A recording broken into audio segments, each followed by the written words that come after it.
Ishita Kishore UPSC topper rank first, Anurag Sangwan NDA topper all India rank first, Tanishka Yadav NEET topper rank first. এই লোকেরা এমন কি জানে যেটা আপনি জানেন না?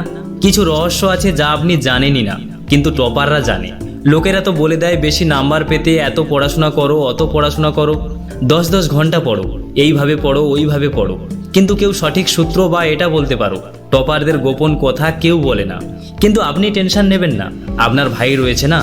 আজ টপারদের পর্দা ফাঁস হবেই। আজ সমস্ত প্র্যাকটিক্যাল কথা হবে, যার মাধ্যমে আপনি রিলেটও করতে পারবেন। শুধু জেনে রাখুন যে এই ভিডিওতে ক্লিক করার আপনার ডিসিশন আপনার জীবনের সেরা ডিসিশনগুলির মধ্যে একটি হিসেবে প্রমাণিত হবে। ভিডিওতে গার্লফ্রেন্ড নামে একটি ট্রিকও রয়েছে, বিশেষ করে আপনার জন্য, যা আপনার গার্লফ্রেন্ডের মতোই পড়াশোনার প্রতি আগ্রহ তৈরি করবে। তাই বন্ধুরা, আপনি যদি আপনার পরীক্ষায় ভালো নাম্বার পেতে চান তবে এই ভিডিওটি শেষ পর্যন্ত অবশ্যই দেখবেন। So let's begin. Number 6, filter rule. Filter, আপনি নিশ্চয়ই এই শব্দটি শুনেছেন, যা লোকেরা তাদের ফটোতে ইউজ করে, এবং আমি নিশ্চিত যে আপনি ফর্সা দেখতে কোনো না কোনো সময় আপনার ফটোতে ফিল্টার ইউজ করেছেন। কিন্তু আপনি কি জানেন যে এই ফিল্টারের সাহায্যে আপনি আপনার জীবনকে পরিবর্তন করতে পারেন, অর্থাৎ আপনার লাইফকে ফর্সা এবং সুন্দর করে তুলতে পারেন। কিন্তু কিভাবে?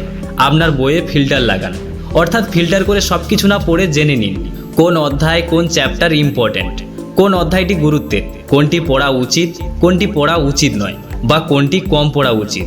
এই জিনিসগুলি আলাদা করাই ফিল্টার। ফিল্টারিংয়ে বিগত বছরের পেপারগুলি আপনাকে অনেক সাহায্য করবে।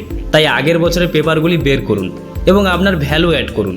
আপনি যে পরীক্ষা দিতে যাচ্ছেন তাতে কী ধরনের প্রশ্ন করা হচ্ছে তা অ্যানালাইসিস করুন এবং তারপরে এক্সামের ময়দানে ঝাঁপিয়ে পড়ুন। Number 5, deep focus technique. এক স্টুডেন্ট আছে, ও আমার কাছে এসে বলল, ভাই পড়াশোনা ভালো লাগছে না। আমি তাকে জিজ্ঞেস করলাম, মর্নিং টাইমে কি করেন? ও বলল, মর্নিং টাইমে আমি রিলস কল করি, আর রাতেও আমি ঘুমানোর আগে রিলস আর ফেসবুক দেখি। তারপর আমি তাকে জিজ্ঞেস করলাম, কখন আপনি সবচেয়ে এনার্জেটিক্যাল এবং ফোকাস ফিল করেন? তখন তিনি বললেন, মর্নিং টাইমে। তারপর আমি তাকে এটা বললাম, মর্নিং টাইমে রিলস দেখে টাইম কেন ওয়েস্ট করেন? একই জিনিস অনেক স্টুডেন্টই করেন। আমাদের একটি প্রাইম টাইম হয়ে থাকে, তাতে সবাই ফালতু কাজ করেন, এমন কাজ করেন যার সাথে তাদের ভবিষ্যতের কোনো সম্পর্কই নেই, যেমন রিলস দেখা, মাইন্ডলেস স্ক্রলিং করা। আপনাকে আপনার prime time, most productive deep focus দেওয়ার সময় পড়াশোনায় দেওয়া উচিত। মর্নিংয়ে উঠেই জলদি চ্যাপ্টার শেষ করুন। Number 4, girlfriend trick. আজকাল প্রত্যেক ছেলেরই গার্লফ্রেন্ড চাই না? হ্যাঁ চাই। এবং আমি ধরে নিচ্ছি আপনারও নিশ্চয়ই সুনিতা, বিনিতা বা ওজশ্রী ও XYZ নামের গার্লফ্রেন্ড অবশ্যই রয়েছে, যার সাথে আপনি সারাদিন বাবু, সোনা, মোনা করতে থাকেন, যার জন্য আপনি আপনার জীবনও দিতে রাজি, যার জন্য আপনি 24/7 আওয়ার্স ঘন্টা অ্যাভেলেবেল থাকেন।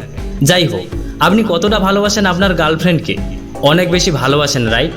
একই ভালোবাসা আপনার বইয়ের প্রতিও করা দরকার। হ্যাঁ মানছি যে বইগুলি আপনার সুন্দরী, ভদ্র গার্লফ্রেন্ডের মতো সুন্দর নয়, তবে একটি জিনিস মনে রাখবেন, বইগুলিকে ভালোবাসার পরে আপনি যা পাবেন তা অনেক বেশি সুন্দর হবে। বইগুলিকে ঠিক আপনার গার্লফ্রেন্ডের মতোই ভালোবাসার পর আপনি একটি সুন্দর লাইফ পাবেন, আপনার একটি ভালো চাকরি হবে, আপনি পরীক্ষায় 90% পাবেন, আপনার সব স্বপ্ন পূরণ হবে। তাই আমি যা বলার চেষ্টা করছি তা হলো, আপনি যতটা ভালোবাসেন আপনার বেবি মানে আপনার গার্লফ্রেন্ডকে, ঠিক ততটা ভালোবাসা দরকার বইগুলিকে। আপনার গার্লফ্রেন্ড প্রতারণা করতে পারে, কিন্তু বই আপনাকে কখনোই ঠকাবে না। তাই কেউ একজন সত্য বলেছে, যদি ভালোবাসতে চাও তবে বইকে ভালোবাসো, বেঈমান হলেও তোমাকে সক্ষম করে ছাড়বে। Number 3, progressive overload technique. বন্ধুরা, আপনি যদি কখনো জিমে গিয়ে থাকেন তাহলে আপনি জেনে থাকবেন, আমাদের প্রোগ্রেসিভ ওভারলোড টেকনিক করতে হবে, মানে বডিকে নতুন চ্যালেঞ্জ দিতে হবে।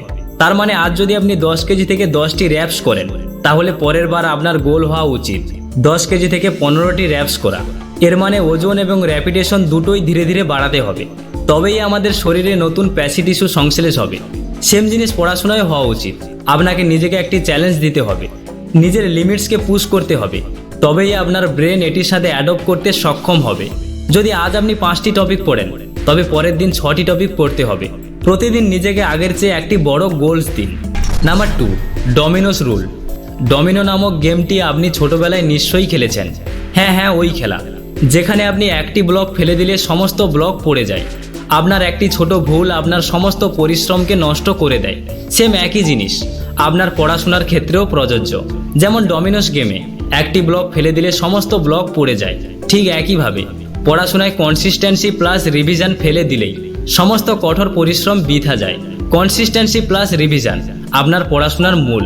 অ্যাকচুয়ালি অনেক স্টুডেন্ট একদিনে 10 ঘন্টা পড়ে তো নেয়, কিন্তু পরের দিন কিছুই পড়ে না, বা তারা পড়লেও রিভিশন করে না। রিভিশন প্লাস কনসিস্টেন্সি একই জিনিস প্রতিদিন হওয়া উচিত, অন্যথায় ভালো নাম্বার পাওয়ার কথা ভুলে যান।